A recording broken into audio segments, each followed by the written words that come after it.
지난번에 오랜만에 판서 때문에 소서 강의를 했죠.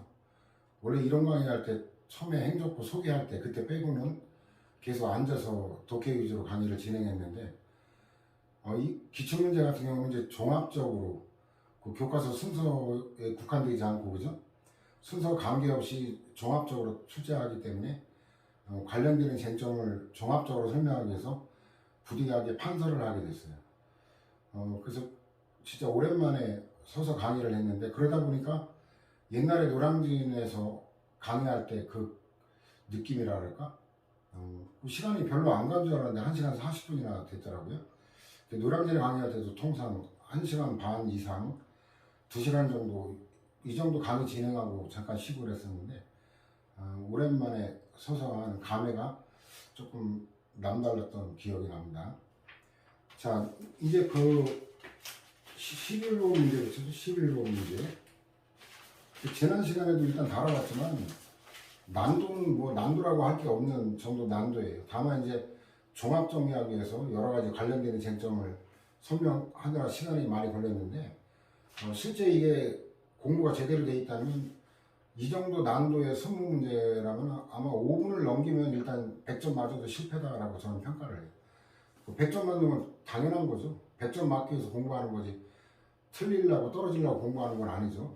물론 이제 재수없게 들리려나 제대로 공부하면 떨어질 수가 없는 거예요. 그리고 시험은 합격하려고 공부하는 거고 그 다음에 제대로 공부한 과목은 만점을 받기 위해서 공부하는 거지 굳이 틀릴 이유가 없어요. 그죠?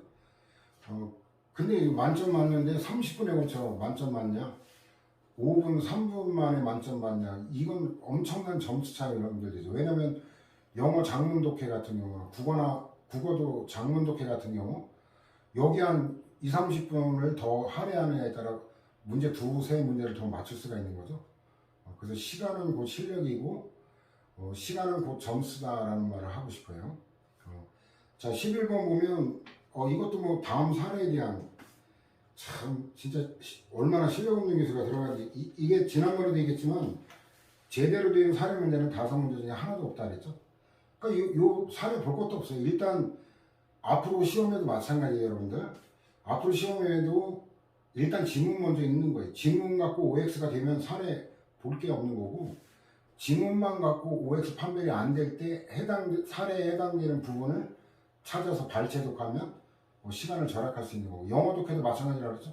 지문 먼저 보고 출제 범위가 뭐다라는 걸 압축한 다음에 필요한 것만 정독해서 독해하는 거지 장문 독해 나머지는 그냥 대충 눈으로 휙 돌려가지고 넘어가는 거고 그 지문과 관계되는 쟁점이다 하는 그 부분만 가로로 묶어가지고 그 부분만 정독을 해석하는 거예요. 그래야 시간을 줄일 수 있죠.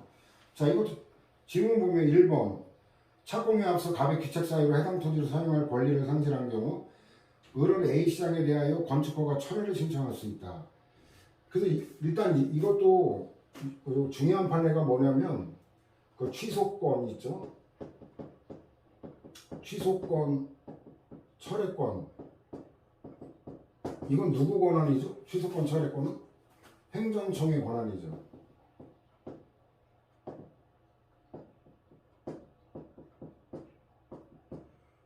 그러니까 행정청의 권한이지 의무가 아니다라는 거죠. 의무가 아니다.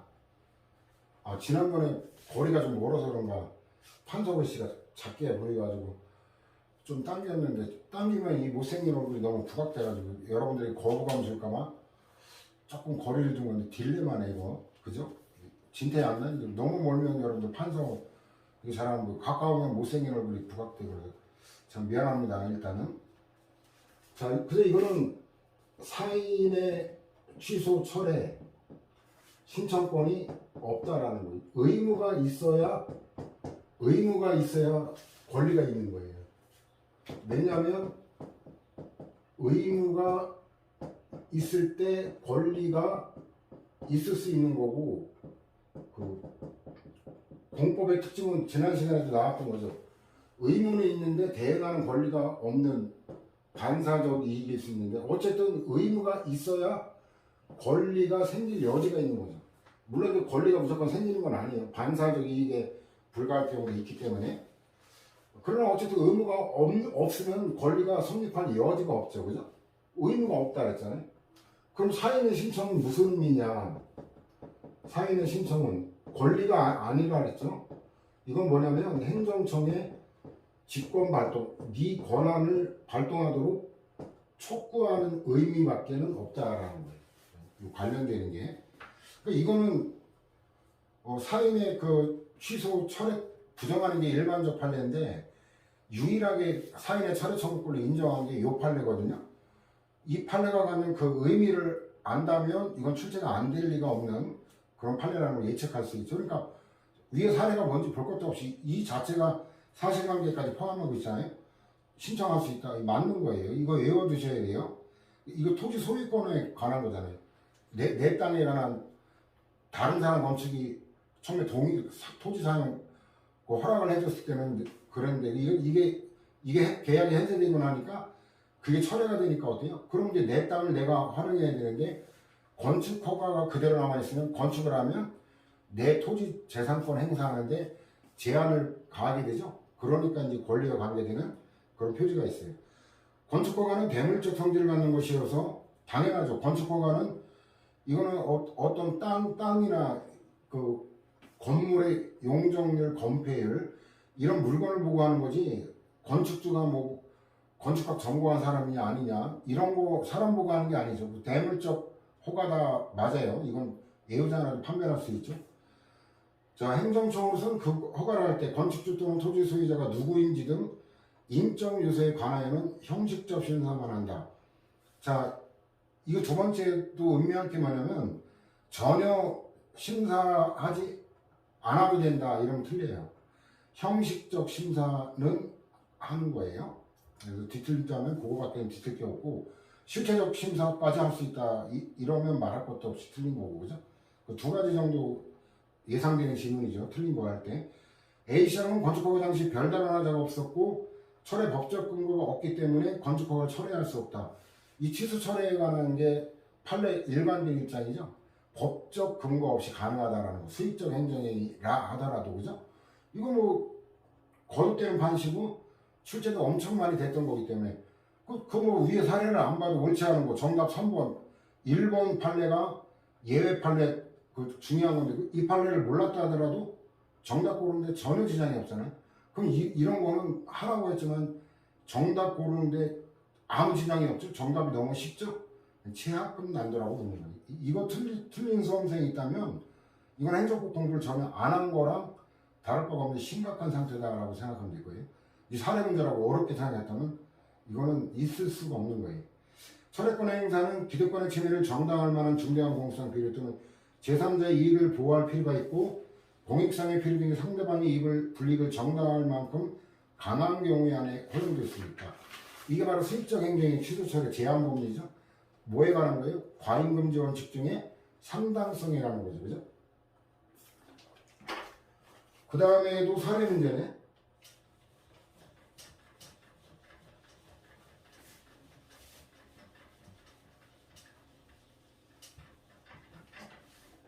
뭐 사례 문제인데 사례 문제도 아닌 건데 옳지 않은 걸 골라라 그랬죠.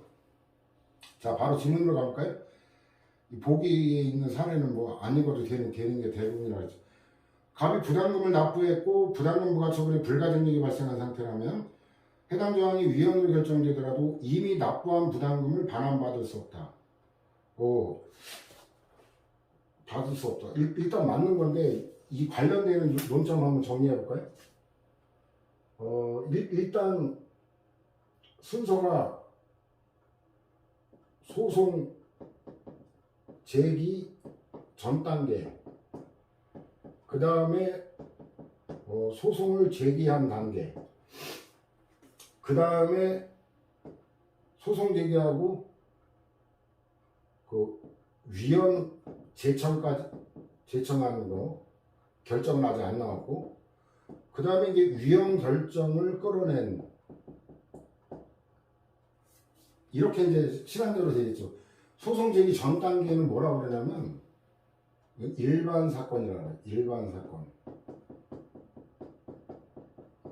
소송 제기만 하고 위헌 제청을 안 한 이거는 그 병행 사건이라 그래. 병행 사건. 그 다음에 위헌 제청이 된 사건은 동종 사건이라 그래. 같은 종류의. 그 다음에 위헌 결정을 이끌어낸 거를 당해 사건이라고 그러죠. 자, 일반 사건하고 나머지 사건하고 결정적 차이는 뭐냐면 얘는 소제기 전이라는 거고 얘는 소제기 후의 사건이라는 얘기죠. 따라 소제기 전이면 불가증력이 발생한 경우도 있고 안 된 경우도 있죠. 근데 얘는 뭐냐면 소를 제기한 후니까 불가증력 발생할 여지가 없는 거예요. 자, 이랬을 때 그 소구표가 얘는 인정이 되는데 얘는 그 소구표가 부정이 되는 거예요. 아직 소송 제기하는 위헌 결정 제소 기간이 이미 지났는데 위헌 결정이 났다고 뒤늦게 그 무임승차하듯이 이렇게 제기한 사건까지 구제는 안 해줍니다. 그래서 이게 기본적인 거고, 그 다음에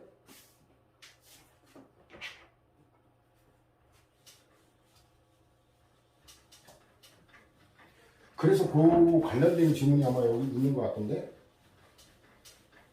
너무 성급하게 지었나? 자, 두 번째, 을은 부담금을 납부한 후 부담금 부과 처분에 대해 행정소송을 제기했고 현재 소가 계속 중인 경우 어때요? 불가증력 발생할 여지가 없죠?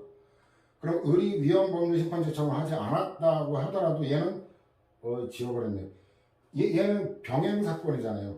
위헌 제청 안 했으니까 병행 사건인데 을에게 위헌 결정의 소급표가 미치지 않는다. 얘는 소급표가 무조건 미친다 그랬잖아요. 그죠? 불가증력이 발생이 안 되니까. 그죠?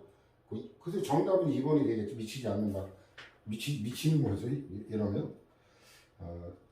잠깐 농담했고. 자, 정답은 1번에 가는 걸 좀 부연 설명을 할 필요가 있어요.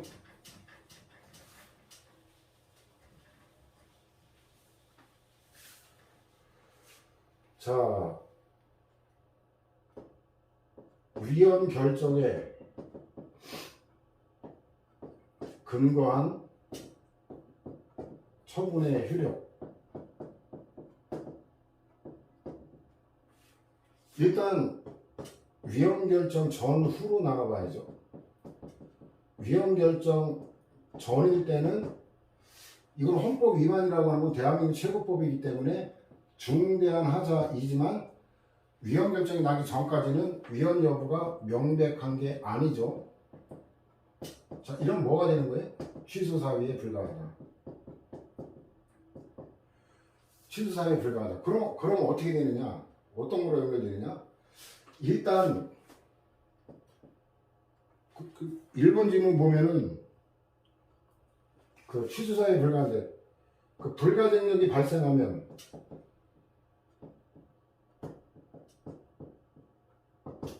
취소가 불가능하다는 게 확정이 되죠. 취소할 수가 없다는 게 불가증력이 쟁성으로 다툴 수가 없는 거니까. 그럼 취소가 안 되면 어떻게 되느냐? 부당이득이 성립이 안 되는 거예요. 부당이득은 당의 처분이 무효이거나 아니면 취소 사유에 해당할 때는 취소가 현실적으로 되어야만 부당이득이 성립돼요. 그래서 1번 질문에 관계되는 게 바로 이 논점이죠. 그 다음에 무효 확인 소송을 제기했다. 무효 확인 소송 제기. 근데 이게 그 취소 소송인데 무효 확인 소송 제기하면 어때요? 이것도 그 무효 확인 소송 제기했을 때 취소 사유면 불가증력 그 제소 요건, 취소 소송의 제소 요건을 갖추면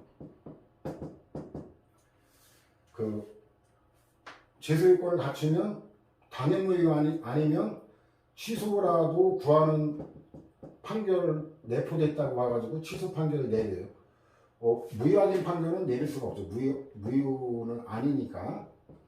근데 다만 어쨌든 무효하게 판결을 내릴 수는 없지만 취소 판결을 내림으로써 원고 청구를 인용을 하는 거죠. 근데 불가증력이 발생해서 죄설 요건을 못 갖췄다면 이때는 어때요? 이때는 위헌 여부 심리 요하지 않는다는 거예요.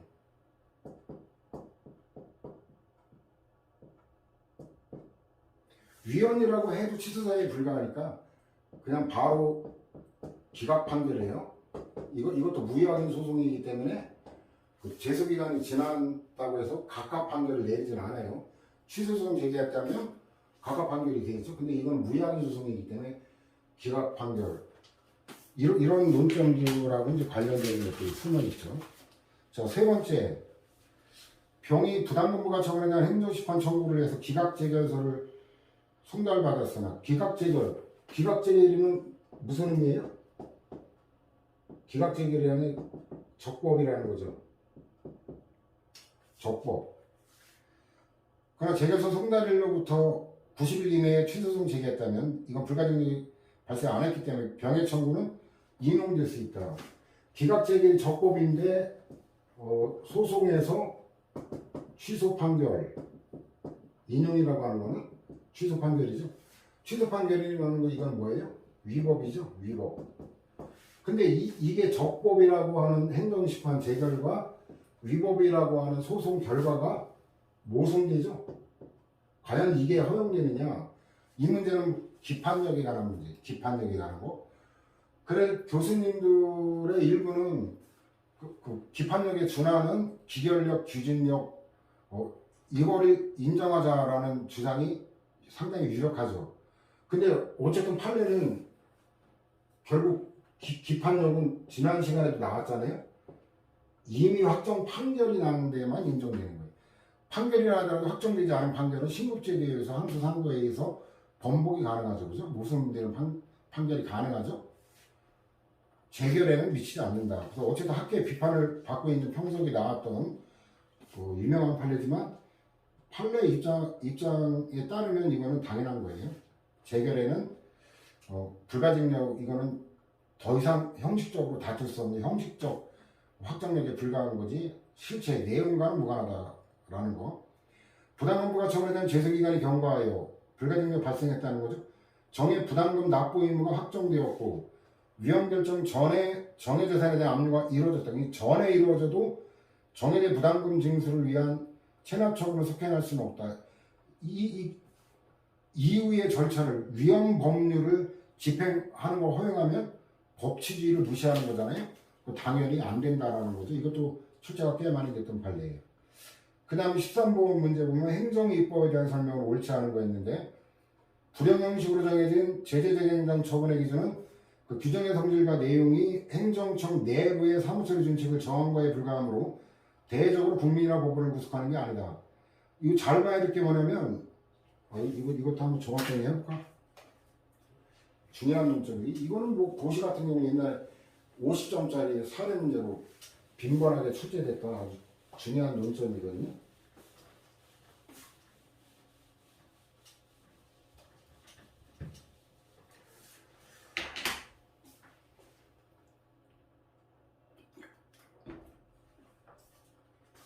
이게 뭐냐면 법규명령 형식의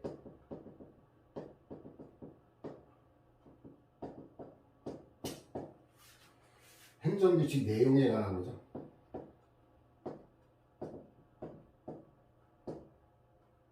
행정규칙 내용에 관한 겁니다. 일단 형식은 그 시행령 하면 이거는 대통령령이고 시행규칙 하면은 총리령 구령이다. 이거 갖고 알아보면 되죠. 그 다음에 이제 그 내용에 관한 게 별표, 처분 기준. 이 처분 기준이 굉장히 복잡하기 때문에 본문에서 직접 한 본문이 너무 너절해 보이죠. 그래서 입법 기준상은 별표로 뒤로 돌려버려요. 복잡하니까 표로. 이 별표란 말 나오거나 이게 안 나와도 사무처리 기준, 처분 기준 이 말 나올 때 내용이라고 알아보면 돼요. 근데 문제는 뭐냐면 성질이죠. 성질인데 그 시행령일 때는, 대통령령일 때는 법규명령이라고 봐요. 판례도. 근데 시행 규칙일 때 이건 나눠봐야 돼요. 여기 지금 나왔듯이 뭐예요? 첫째 줄에 제재적 행정처분 기준 있죠? 제재적.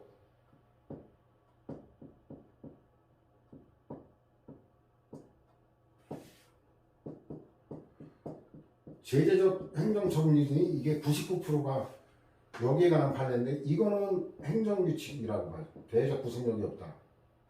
그러니까 뭐예요?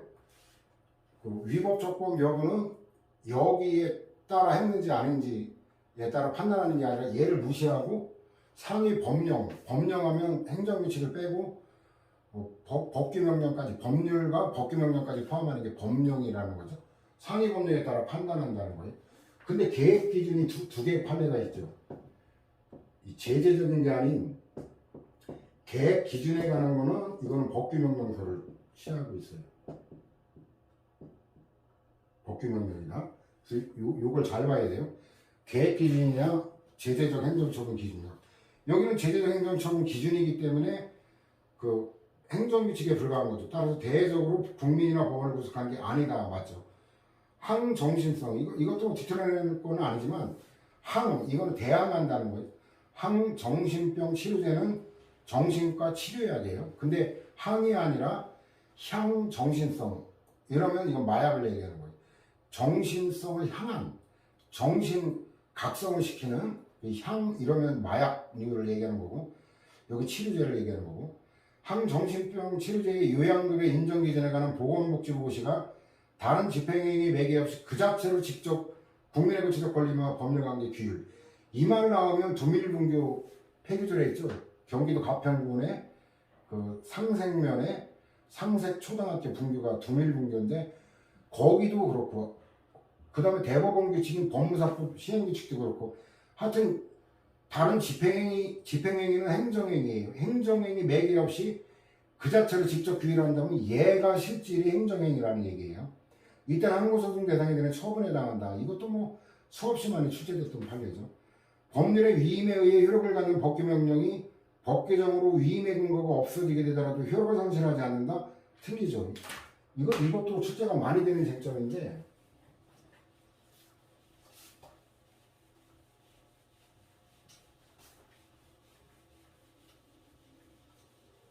오늘 엄청 더워가지고 할 수 없이 그 기능성 등산 티를 입었어요. 너무 더워. 산책하는데 아주 죽는 줄 알았네.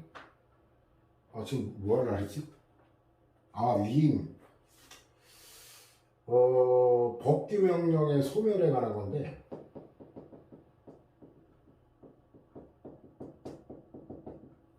이 개념에서 나오는 거예요. 이걸 외우면 바보죠. 위임명령 얘는 말 그대로 상위 법령의 위임에 의해 만들어진 명령이잖아요. 그럼 얘는 위임이 있냐 없냐가 중요한 거예요. 위임이 있다가 없어지면 그때부터 효력상실. 위임의 근거가 없다가 생기면 그때부터 실효. 근데 그때부터지 소급하여 처음부터 이건 틀리다는 거. 장래휴밖에 인정이 안 되는 겁니다. 자, 그러면 두 번째 집행명령이 있죠. 집행명령은 말 그대로 어때요? 집행에 필요한 걸 규정하는 명령이죠. 그럼 이거는 개념상 집행 필요가 있냐를 따지면 되죠. 집행 필요, 이게 핵심이에요. 집행할 필요가 있으면 효력을 유지하는 것이고 집행할 필요가 없는 걸 효력을 유지할 필요가 없죠. 자, 그러면 집행할 필요 일단은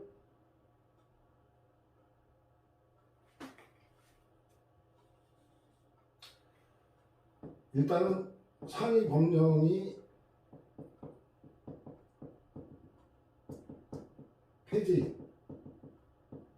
폐지되면 집행필요가 있어요, 없어요?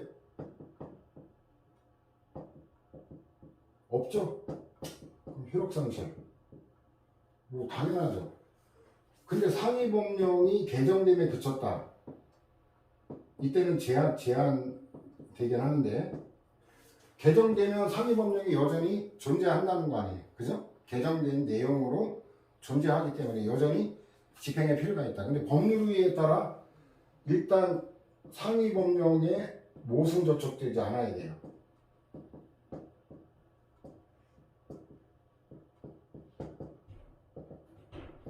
왜냐면 법률의회에 따라 상위 법령에 모순 저촉되면 이건 무효사유잖아요. 처분성이 인정이 안 되는 거는 취소 사유가 없죠. 하자가 있으면 무조건 무효밖에 없죠. 그 다음에 그 상위 법령의 집행에 필요한 사항만, 그 필요 없는 상황까지 유지할 이유가 없잖아요. 그 다음에 시간적 한계도 있죠. 시간적으로 개정 법령이 효력 발생, 줄여서 발효라 그러죠. 발효 시까지만 효력 유지 이렇게 되는 거죠. 그러니까 이런 거 외우는 게 아닙니다. 개념에서 끌어내는 거. 이 법학은 개념 법학이라고 할 정도로 이 개념만 제대로 익혀놓으면은 이런 거 외우면 안 되는 거예요. 외울 이유가 없죠. 그죠? 개념에서 다 연상해서 논리적으로 끌어내야죠. 뭐 이런 식으로 공부를 하는 거가 법학이에요. 사회과목 단순한 경우는 질적으로 차원이 다르죠.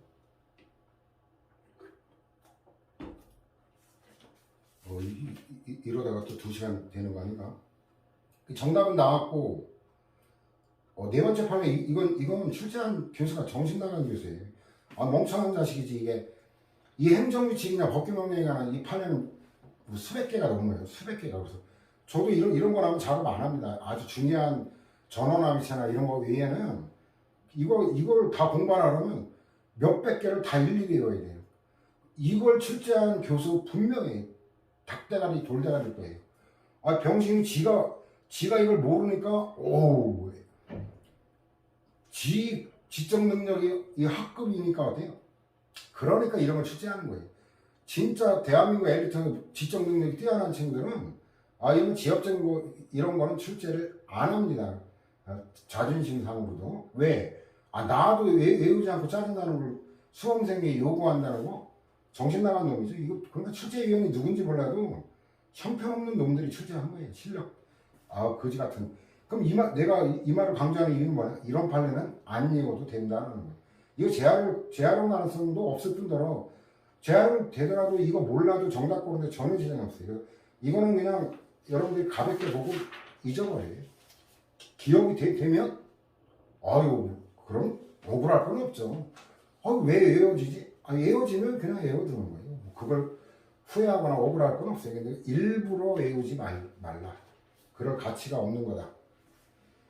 그 다음에 이제 14번 보면 행정장에 대한 설명으로 옳은 거였는데 종합문제제 행정장이 2편에 걸친 구체적인 계획을 위반하기 위해서 지침이 되거나 이 지침이 되는 이만 나오면 이거는 그 처분성 부정되는 논거거든요. 지침이 되거나 이게 기본자 들어가는 거예요. 계획 중에 종합자 기본자 들어가는 게 그 하위 법령의 지침 그 위반의 지침이 되는 걸 얘기하는 거거든요.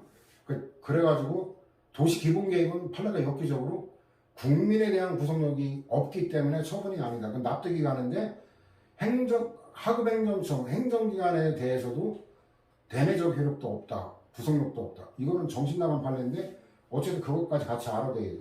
여기는 일반국민에 대한 것만 판례 해설을 해놨는데 그래 기본 방향에 관한 거 이명박 그 지정권에서 그 4대강 죽이기 마스터 플랜 그게 바로 요거에 해당되는 거죠.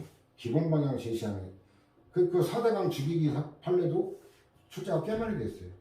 그 이명박 사면 복권론이 거론되던데 그 사면 될 것 같아요. 윤석열 저 독선적 성격으로 봐서는 사면 되면 녹조라떼 한 드럼통 갖고 갔다가 이명박 집 앞에 쌓아둬서 매일 장복하라고 오래 살라고 그렇게 하고 싶어요. 어쨌든 뭐 그 제 주관적 평가인데, 두 번째는 공법상 계약이 법령 위반 등의 내용상 하자가 있는 경우에도 공법상 계약은 처분이 아니죠. 하자가 중대명백한 것이 아니면 취소할 수 있는 하자에 불과하고 틀렸죠. 공법상 계약은 비권력적, 쌍방적 두 가지가 다 걸리죠. 권력적이어야 처분이 되는 거고, 그 다음에 단독적, 일방적이어야 처분이 되는 건데, 두 가지가 다 처분이 아니죠. 따라서 처분이 아니면 취소 소송 대상이 못 되니까 취소할 수 있는 하자라는 건 성립할 수가 없고, 예외적으로 처분 조례나 이 처분 복귀 명령 이런 거 같은 게 실질의 처분이니까 그때는 취소 사유도 가능하지만, 그렇지 않은 경우는 처분이 아닌 거는 취소할 수 있는 하자 이건 나올 수가 없어요. 틀렸죠. 이에 대한 다툼은 당사자 소송에 의한다. 뒤에 건 맞아요. 공법상 계약이라는 건 실질적 당사자, 별다른 말 없으면 실질적 당사자 소송이죠. 뒤에 건 맞는데 취소할 수 있는 하자에 불과하다는 게 틀리고, 지도권고 조언 요망 요청 요구 뭐 이런 거, 행정지도 이거 되게 쉽죠. 비권력적 사실행위니까 법적 근거를 요하지 않고 이거는 항고소송 대상이 된다. 처분도 아니니까 두 개 다 틀렸죠. 법적 근거를 요하지 않는 거고 항고소송 대상이 못 되는 거죠.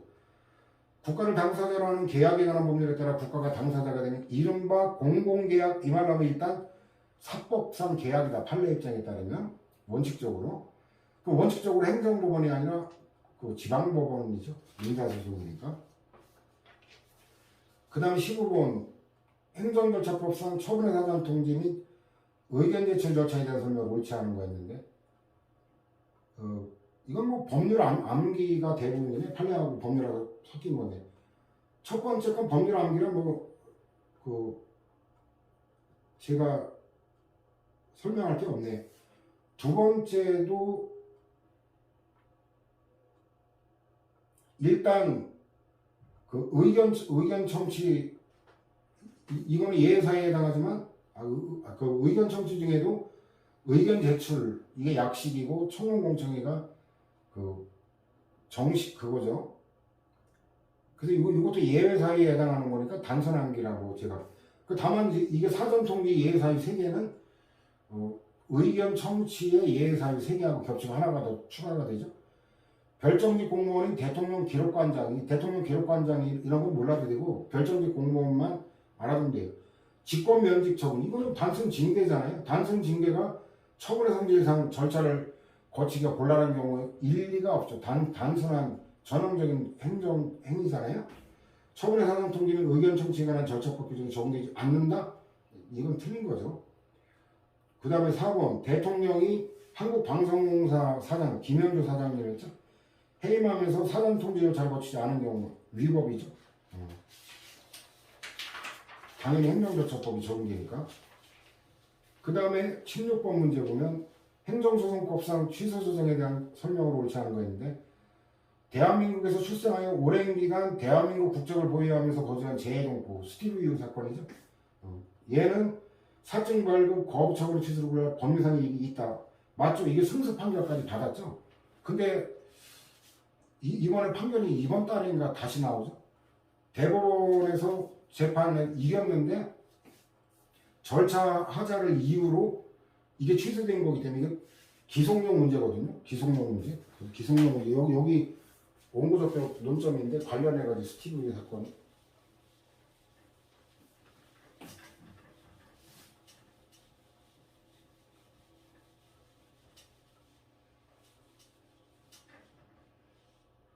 스티브 사건인데 이게 취소 판결의 기속용.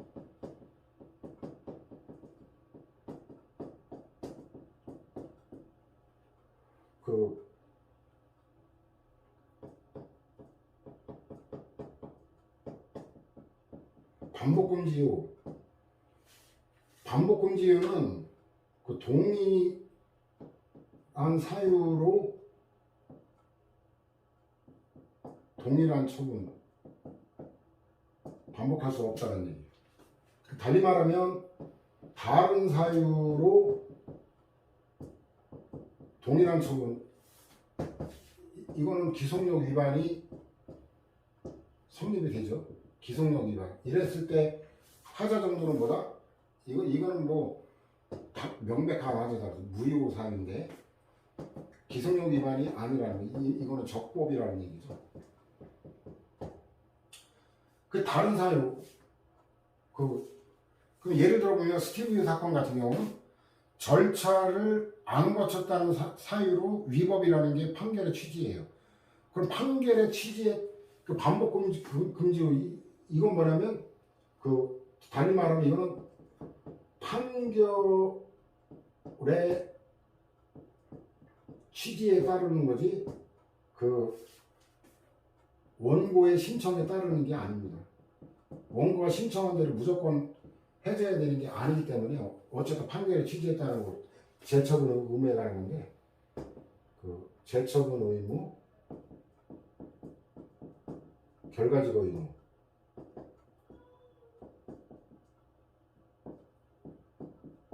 이건 결과지거는 원상회복 이렇게도 표현하죠.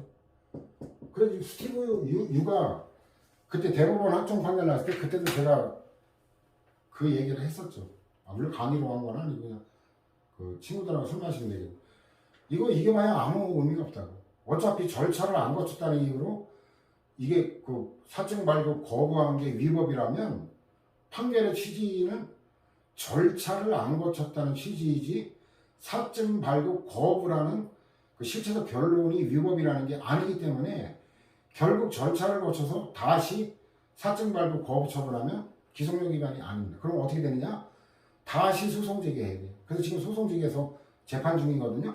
이거 대법원까지 가서 이겼다 그럼 끝나냐? 안 끝납니다. 왜냐하면 이제 또 다른 실체적 사유 그럴듯한 거 갖고 또 거부 처분 또 해도 돼요. 그러면 또 대법원까지 열심히 와서 몇 년에 걸쳐 이겼다 안 끝납니다. 그럼 또 다른 사유 명분만 그럴듯하게 이렇게 해서 다시 거부하면 소송 또 지게 해요. 아마 스티브 유 죽을 때까지 이 재판은 목적 달성은 불가능할 겁니다.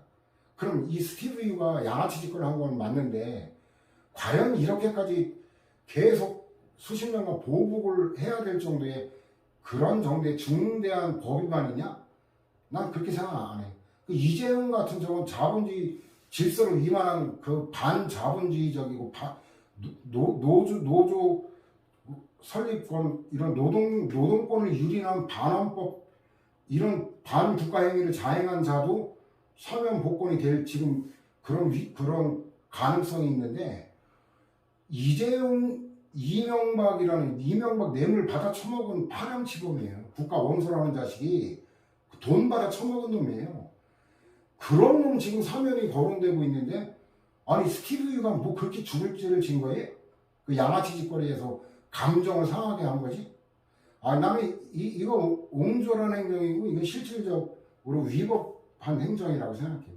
이렇게 행정을 보복적 그런 수단으로 악용하면 안 됩니다. 난 물론 스티브 유 좋아하지도 않아요. 걔 노래 뭐 하나도 들어본 바도 없고 그 뭐 방탄소년단도 노래 들어본 노래가 하나도 없어요. 아예 나는 그런데 관심이 없기 때문에 그런 거예요. 스티브 유가 뭐 난 좋을 이유도 없고 싫을 이유도 없어요. 다만 그렇게까지 보복적인 걸 되풀이할 정도까지 잘못했느냐 라는 거는 동의하기가 어렵다라는 거죠. 그래서 어쨌든 그것도 관련돼서 종합했는데 하여튼 행정법 공부하다 보면 교양까지 풍부해져. 이 시사 사건 같은 게 많이 다뤄지기 때문에 그 스티브 유도 우리가 다시 한번 떠올려보고 이제 스티브 유 좋아하는 친구는 이 강의 끝나고 한번 노래 한 곡도 들어보고 뭐 이런 여유도 가지면 되겠죠. 저는 방탄소년단 뭔 노래를 불렀지 제목도 모르고 방탄소년단 이름 한 명도 기억을 못해. 아예 뭐 관심이 없는데 근데 방탄소년단은 되게 좋아해요. 어쨌든 세계적으로 그렇게 스타일 뿐더러 어쨌든 노래는 모르지만 그 전 세계 그 젊은이들에게 굉장히 정의로운 그런 어떤 선한 메시지를 전달하는 그런 역할까지 한다라는 거는 굉장히 자랑스럽고 존경까지는 아니더라도 굉장히 존중받아야 단순한 딴따라가 아닌 굉장히 훌륭한 연예인이라고 저는 생각을 하거든요. 그래서 아주 굉장히 방탄소년단은 제가 좋아합니다. 그러나 아직 노래를 못 들어봐서 그렇지. 국민권익위원회가 소방청장에게 일정한 의무를 부과하는 내용의 조치요구를 한 경우 소방청장은 조치요구 취소를 구할 당사자 등록이 원고적게 인정되지 않는다. 이것도 이제 굉장히 중요한 판례거든요.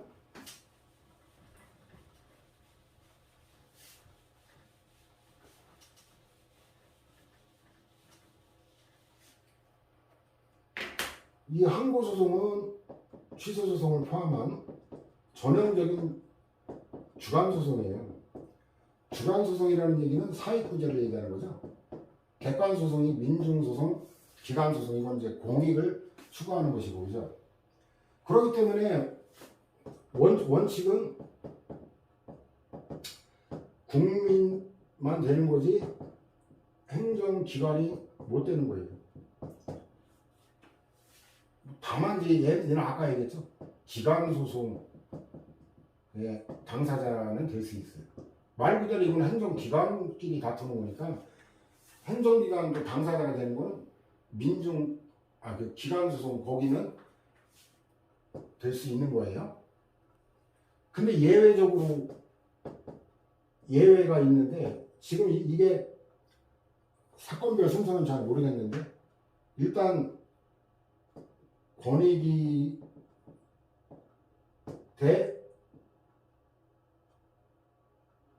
대가 아니지. 권익위가 소방청장에게 했던 거. 이때 소방청장 이거 그냐면 이게 최근에 나온 거거든. 권익위가 시도 선거관리위원장에 대한 처분. 그 다음에 서울특별시가 양양군수 아니지. 양양군수가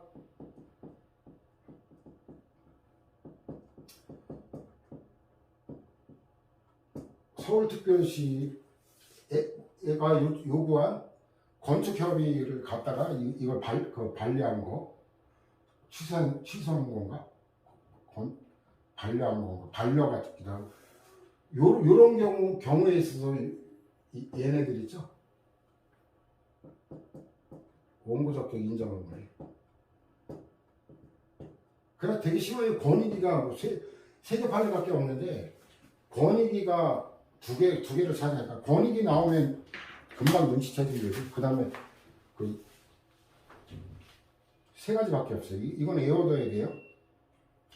그 논거는 뭐냐면 기관소송 법정주의죠. 그래서 기관소송 법률이 정한 경우에 한해서만 제기할 수 있기 때문에 기관소송 제기도 안 되고 권한쟁의도 법정주의거든요. 그 권한쟁의 기관소송도 제기할 수 없는 이런 경우에 항고소송이 유일한 권리구제 수단일 때 이때 인정한다라는 논거도 여러분들이 음미를 해줘야 됩니다. 자, 그 다음 17번 문제 보면 즉시강제하는 건데 옳은 것만 모두 고르면 이거는 뭐 되게 쉬운 거죠. 항고소송 대상에 대한 처분의 성질을 한다. 맞는 거죠. 왜냐면 즉시강제는 권력적 사실행위니까 처분이죠. 과거 의무 위반에 대해 가해지는 제재 이건 행정벌을 얘기하는 거죠. 이 어쨌든 강제 집행하고 그 즉시강제는 이건 장래의 그 미래지향적인 행정작용이죠. 과거 의무 위반에 대한 거는 이건 행정벌이고 목전이 급박한 장애를 예방하기 위한 경우에는 예외적으로 법률 근거 없이 발동될 수 있다. 틀려요. 예외가 없습니다. 강제 건강진단, 건강진단 사람이 하는 거죠. 예방접종도 예방접종, 이 강제 예방접종 얘기하는 거니까 이거 사람이 하는 거죠. 물론 이제 반려견도 건강검진을 한다면 그건 강제로 법적으로 강제된 건 아니니까 대인적 강제수단에 해당한다. 위법한 맞죠? 위법한 즉시강제적으로 손해를 입은 자는 국가나 지방자치단체를 상대로 국가배상법이 정한 바에 따라 손해배상 청구할 수 있다. 이것도 음미할 게 뭐냐면 헌법에는 국가나 공공단체라고 되어 있는데 국가배상법 2조에는 국가나 지방자치단체라고 해서 공공단체 중에 지방자치단체에 한정하고 있다는 것도 음미할 거고. 근데 얘는 공행정작용이니까 당연히 직무 행위에 포함되니까 여기에 따라 손해배상 청구할 수 있다. 맞죠? 이거는 조금 내가 몇 시에 시작한지 모르겠는데 빨리 끝날 것 같네. 벌써 18분이네. 행정심판법에 따라 행정심판 제기할 수 없는 경우는 모두 그러면 이거는 법률을 외워야 되는 문제네. 이거는 뭐 암기인데 일단 뭐 정보공개법에 이거 명문 규정이 있죠. 그 다음에 이제 토지수용위원회 수용재결에 관한 것도 법률에 뭐 이때 이의제결을 대상으로 하도록 소송 제기하도록 돼 있지.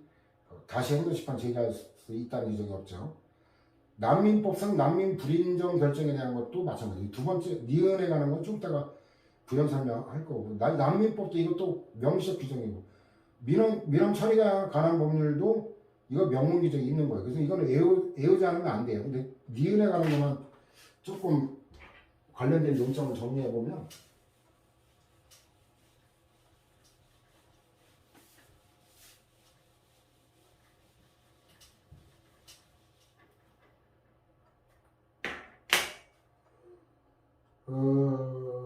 수용재결 있죠. 수용재결.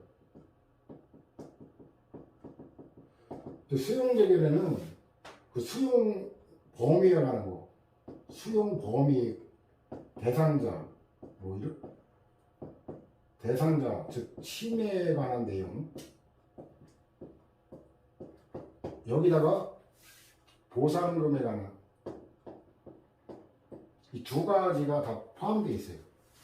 법률에 따라서는 이제 그 보상금에 관한 것만 규정되는 이런 특별법도 있는데 토지수용법에는 이 두 가지가 다 되어 있어요. 그래서 이 권리구제도 침해를 다투는 거는 이거는 취소소송으로 가는 거예요. 취소소송이고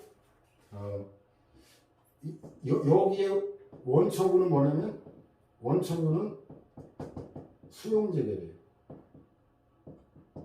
이 재결이라는 말을 쓰지만 이거는 행정심판 재결이 아니라 말 그대로 이거는 처분이에요. 근데 이제 재결에 해당하는 게 뭐냐면 이게 이의신청의 결과 나온 이의재결, 얘가 재결이라 얘가 원처분주의에 따라 수용재결이 그 대상이 되는 거예요. 그리고 원처분주의가 적용되는 사안이다라는 거. 그 다음에 보상금만 다투겠다. 나는 내 땅 뺏어가는 거 관심이 없고 돈만 제대로 받겠다. 돈만 제대로 받겠다. 이게 바로 보상금 증감 청구 소송이죠. 얘가 뭐냐면 얘가 형식적 당사자 소송이죠. 왜 그러냐? 실질은 처분의 일부를 다투는 거예요. 좀 전에 말했죠. 이 보상금이라는 게 수용재결이라는 여기 이제 이의재결까지 갔을 때 이의재결이라는 처분의 일내용이기 때문에 실질은 항고소송이라는 거예요. 근데 그 형식적으로 권리 주체만 당사자이기 때문에 형식적으로는 당사자 소송이에요. 그러니까 얘는 가짜 당사자 소송이다. 이래가지고 형적 당사자 소송이라는데, 그러면 여기 두 가지로 나누죠. 증감이라고 하니까 증액 청구 소송, 감액 청구 소송 이렇게 나눠지겠죠. 증액은 누가 증액해달라고 주장하겠어요? 토지 소유자든 관계인이. 얘가 누구를 상대로? 사업시행자. 깎아달라고, 보상금 너무 많다, 깎아달라고 하는 건 누가? 이거 손실보상 해줘야 되는 사업시행자가 원고가 돼서 토지 소유자를 피고로 하죠. 그리고 얘네들이 뭐이 다 권리주체자네요. 행정청이 들어가면 안 됩니다. 토지 중앙토지수용위원회 토지수용위원회 나오면 이건 틀린 거예요. 그 권리 주체만 당사자가 되니까 형식적으로는 당사자예요. 근데 실질은 처분의 일 내용을 다투니까 실질은 항고다 이런 말을 하는 거죠. 자, 19번 역시 짝퉁사례 옳은 거를 골라라 그랬죠. 옳은 거. 갑이 수용재결에 대해 이의신청을 제기하면 사업의 진행 및 토지 수용 또는 사업을 정지시키는 효력이 있다. 그냥 간단하게 쓸게요.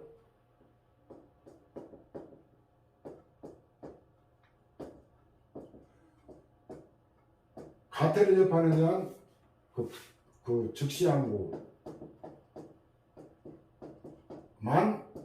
집행 정지.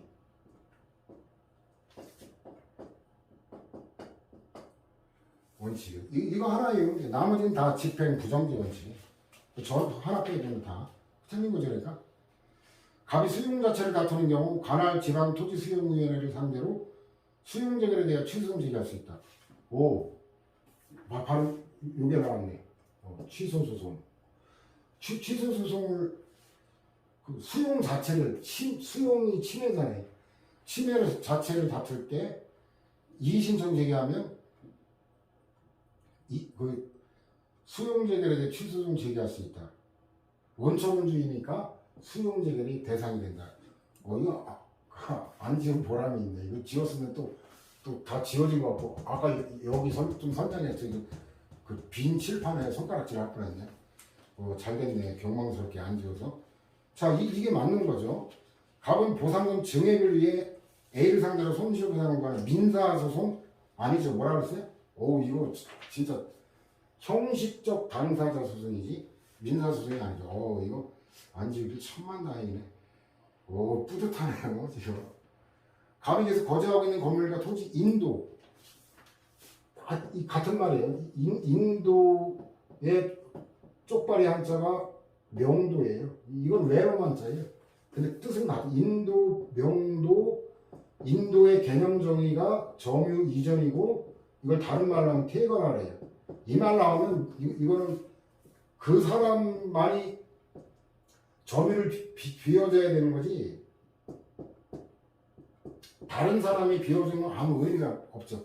내가 필요한 건 이 공간이에요. 이 건물이 위치한 이 땅을 내가 쓰려고 이걸 갖다 퇴거시키는 거거든요. 근데 얘가 퇴거를 안 한다고 다른 지역에 있는 다른 사람이 내가 그럼 국가나 지방자치단체로 내가 희생하겠다. 내 집 내가 비워주겠다. 이렇게 남이 대신할 수 있는 게 아니에요. 공익사업에 필요한 건 바로 이 땅이에요. 그렇기 때문에 이거는 다른 사람이 공익사업에 필요하지 않는 다른 땅 포기해야 한다고 될 일이 아니죠. 이러면 결국 뭐냐? 대집행 대상이 못 된다. 이거 유명한 게 관악산 도시공원의 그 매점 사건에서도 판시되고, 그죠? 굉장히 출제가 많이 됐던 논점이에요. 자, 그다음 마지막 문제는 꽤 빨리 진행된 거 같네. 이거 사례인데 이것도 뭐 짝퉁 사례예요. 자, 바로 지문으로 가볼까요? 1번 지문. 갑은 납부한 과징금을 돌려받기 위해 관할행정법원에 과징금 반환을 구하는 당사자 소송을 제기할 수 있다. 과징금 반환, 이게 바로 부당이득 반환 청구인데 이게 판례에 따르면 뭐예요? 행정법원이 아니죠. 부당이득 반환 청구, 민사소송이라고 했잖아요. 이거 아까 앞에서도 나왔죠, 그죠? 관할의 행정법원, 이런 걸 출제해요. 진짜 멍청한 놈이네. 아니, 이거 문제만 다르지 똑같은 부당이득 반환 청구에 관할법원, 행정법원 이거 두 문제 이거 체크도 못하고 이걸 낸다는 거 이거는 저도 출제를 엄청나게 많이 했지만 이거 어때요? 이딴 식으로 하면 앞에 거 헷갈렸다가도 여기 정답 고르고 나면 이거 아까 앞에 잘못 판단한 것도 수정할 여지가 생겨요. 저도 수험생 때 그랬거든요. 이거 되게 헷갈려요. 그래서 일단 유보를 했어요. 뒤에 갔더니 그 똑같은 논점에 이게 또 나오는데 거기는 다른 질문 갖고 정답을 확신하고 골랐어요. 그러면 이게 맞다라는 게 이제 확정이 되잖아요. 그럼 앞에 문제 돌아가가지고 그게 맞는 지문이다라고 해서 정답 두 문제를 같이 풀어온. 그러니까 여러분들도 이런 거는 횡재다라고 생각하면 돼요. 이 출제위원, 이번에 들어간 출제위원 진짜 법과다 찌꺼기급에 진짜 머리 안 좋고 20문제밖에 안 되는데 같은 논점에 들어갔다라는 거예요. 그래서 여러분들 수험생의 입장에서 이런 거 활용하는 거예요. 그래서 어쨌든 민사소송이죠. 그러니까 지방법원이죠. A씨 시장이 과징금부가 처벌함에 있어 과징금부가 통해서 일부 기재가 누락되어 있을 이유로 통지 일부 기재가 누락됐다. 이유기에 하자죠.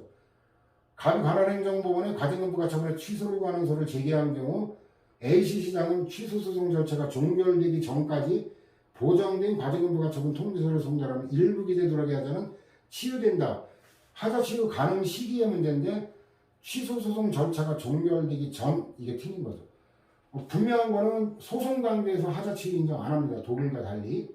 독일은 거기는 절차자를 굉장히 경시하는 상대적으로 우리보다.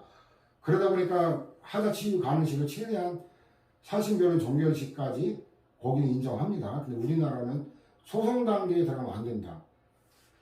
자, 틀렸죠, 이것도. 식품위생법이 청소년을 고용하는 행위에 대하여 영업허가를 취소하거나 6개월 이내 기간을 정하여 영업정보 또는 일부를 정지하거나 제한으로 되어 있죠. 선택 여지가. 영업소 폐쇄, 이게 직접강제 사례죠. 폐쇄를 명할 수 있다고 하면서 행정처분의 세부 기준은 총리령으로 위임한다고 정하고 있는 경우에 총리령에서 정하고 있는 행정처분의 기준, 이건 멍청한데 이거 아까도 나왔잖아요. 아까도 이거는 영업 전부 일부 정지, 취소, 정지, 이게 뭐예요? 제재적 처분 기준이죠. 근데 총리령, 부령 이런 거는 뭐라 그랬어요? 행정규칙에 불과하고 대통령령만 법규명령이라 그랬잖아요. 이거 정답으로 이게 나왔네. 멍청한 놈이네 진짜. 쉽게 아유 진짜 한심한 놈. 정답은 3번이죠. 그럼 뭐 사례 우리가 지금까지 사례 읽어보지도 않았잖아요. 볼 필요도 없었기 때문에 정답 고르면 끝난 건데. 4번 갑이 자신은 청소년을 고용한 적이 없다고 주장하면서 제기한 과징금 부과 처분의 취소소송 계속 중에 A씨 시장은 갑이 유통기한이 경과한 식품을 판매한 사실을 처분 사유로 추가 변경할 수 있다. 이거는 5문제 사제선다니까 20개 지문 중에 사례형 지문 딱 하나 이거는 안 돼. 이거는 이거 갖고 OX 판별이 안 되죠. 물론 저 3번 정답이 나오긴 했는데 이럴 때 사례를 하고 연결하지 않으면 판별이 안 되는 이게 진짜 사례 문제예요. 제가 만든 객관식 문제지만 사례 문제는 다 그런 문제뿐이지 이런 사례와 무관한 지문 갖고 OX 판별하는 이런 거 없어요. 그거는 짝퉁 사례라고 하는 거예요. 그 위에 보니까 A씨 시장은 식품 적객업주 갑에게 청소년 고용 금지업소에 청소년을 고용했다는 사유로. 그러니까 최초 사유가 청소년 불법 고용이라는 사유였는데 여기 소송 단계에서 취소송 계속 중에 유통기한이 경과한 식품 판매한 사실은 기본적 사실관계 동일성이 인정이 안 되는 거죠. 처분사유 추가 변경은 통설이나 판례나 제한적 긍정설이죠. 제한적 긍정설인데 그러다 보니까 어때요? 기본적 사실관계가 동일한 범위 내로 제한적으로만 인정한다라는 거죠. 저게 군산시 조충동 안개하우스 사건 사례로 만든 건데 저거 내가 만든 사례하고 비교하면 뭐 사례 같지도 않은지 수준 자체가. 자, 이 군산시 조충동 안개하우스 사건은 굉장히 유명하면서 중요한 판례이기 때문에 옛날에 어려운 논점도 출제가 됐거든요. 뭐냐면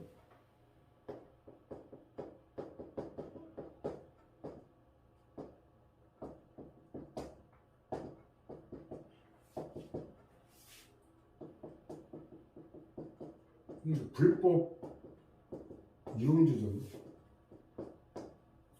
허가 안 받고 이제 유흥주점을 했던 건데 이게 뭐냐면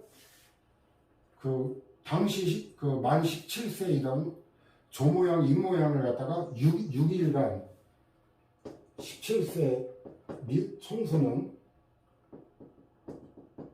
이명 조모양 임모양 두 명을 그 6일간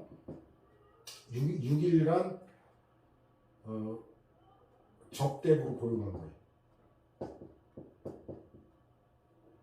근데 여기서 이제 이 판에서 문제가 발생했던 거는 청소년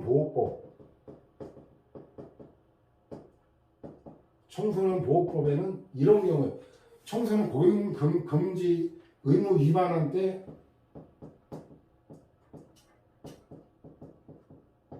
과징금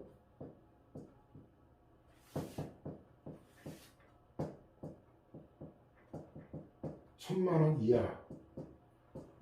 이래가지고 이 법률에는 재량행위로 규정되어 있어요. 근데 문제가 됐던 게 청소년 보호법 시행령, 여기는 그 위반 시 그 800만 원. 이거 다른 말로 하면 출제됐던 그게 이건 최고한도액이라는 거예요. 법률에는 1,000,000 원이 최고한도고 그 이하도 부과할 수 있도록 했는데 위반 시 800만 원. 이건 뭐냐면 기속행위라는 거죠. 그래가지고 이거는 정해진 금액이다 해서 정액 이렇게 된 건데, 그래서 처분을 어떻게 했냐면 그 두 명 고용했잖아요.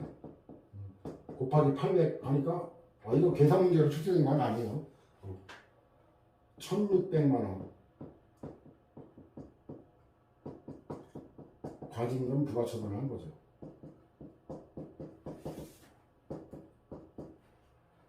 자, 이랬는데 일단 그 법적 성질이라는 건데, 일단 다수설에 따르면 이건 시행령이니까 당연히 법규명령이죠.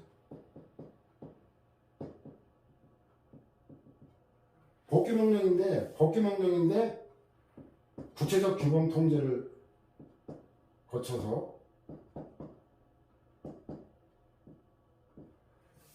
그래서 이게 그 논점이 뭐냐면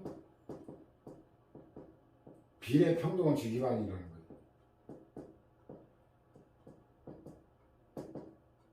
그럼 결국은 어때요? 단해 사건에 관해서는 이게 없는 거로 돼버리죠. 단해 사건에 대해서는 적용이 안 되니까 얘 무시하고 취소 판결이 이제 가능한 거죠. 그래서 취소 판결이라는 결론은 판례와 같아요. 근데 구체적 규범 통제라는 헌법에서 허용하는 그 합헌적인 방법으로 타당한 결론이고 구체적 타당성이라는 건데, 결론도 타당성 있고 논거도 합헌적이에요. 근데 대법원 판례가 여기서 정신 나간 짓거리를 해버렸어요. 자, 법규명령이다. 법규명령이긴 하나 최고한도액이 아니라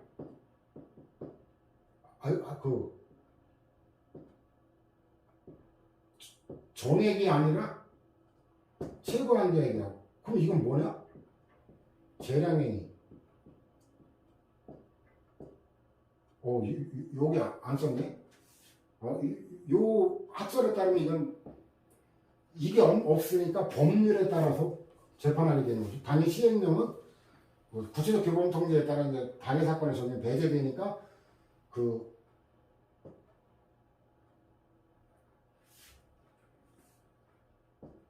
재량행위가 되는 거죠. 다 똑같아요. 그 이하는 비례평등원칙 위반으로 취소 판결. 근데 문제는 뭐냐면 판례는 어때요? 법률이 그 대통령령이라고 하면서도 어때요? 대통령령이라고 하면서도 대적 구속력, 법원까지 구속한다고 하면서 멋대로 구속을 피하고 분명히 다르게 해석할 수 없는데 정액이 아닌 최고한도액이라고 위헌적인 방법으로 취소 판결을 내요. 그래가지고 저런 논점이 어느 시험인가 기억이 안 나는데 객관식 공무원 시험에 출제가 됐거든요. 물론 이제 사례 문제로 고시에 50점짜리 출제는 당연히 됐겠고. 자, 이렇게 해서 이제 일단은 기출문제 해설 특강을 마쳤는데 관련되는 쟁점 다 종합적으로 정리한 이유는 이제 지방직 시험이 얼마 안 남았죠. 오늘이 토요일, 오늘이 11일인가? 얼마 안 남았죠. 그래서 이 기출문제 특강과 관련된 그 모든 쟁점, 이걸 여러분들이 지방직 시험에 재활용돼서 출제될 가능성이 높기 때문에 여러분들에게 이제 단순히 국가직 구급 지문에 한정되지 않고 지방직까지 여러분에게 도움을 주기 위해서 상세하게 설명을 했습니다.